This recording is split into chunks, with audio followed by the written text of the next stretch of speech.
Obulapuram mining కేసులో 5గురిని దోషులుగా ప్రకటించింది సిబిఐ కోర్టు. ఓఎంసీ కంపెనీ, గాలి జనార్దన్, బివి శ్రీనివాస్, విడి రాజగోపాల్, అలీఖాన్ని దోషులుగా తేల్చిన కోర్టు వారికి 7 ఏళ్ల పాటు జైలు శిక్ష వేసింది. మాజీ మంత్రి సబితా, కృపానందన్ నిర్దోషులుగా బయటపడ్డారు.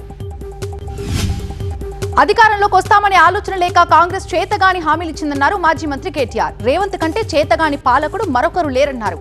పాలన చేతగాదంటూ చేతులెత్తేశారని ఆయన విమర్శించారు. రేవంత్ ఇచ్చిన హామీలని ఉద్యోగులు అడుగుతున్నారన్నారు.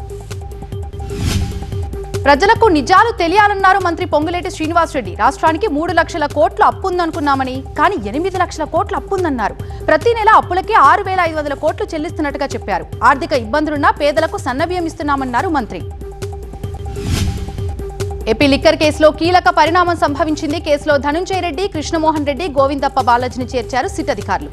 ఇప్పటికే లిక్కర్ స్కామ్ లో 4 అరెస్ట్ అయ్యారు. నిందితుల వాంగ్మూలాన్ని బట్టి మరో 3 నిందితులుగా చేర్చారు.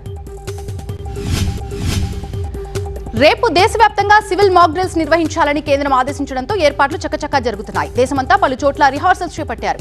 రేపు హైదరాబాద్ లో 4 ప్రాంతాల్లో మాక్ డ్రిల్ నిర్వహించేందుకు సన్నాహాలు జరుగుతున్నాయి.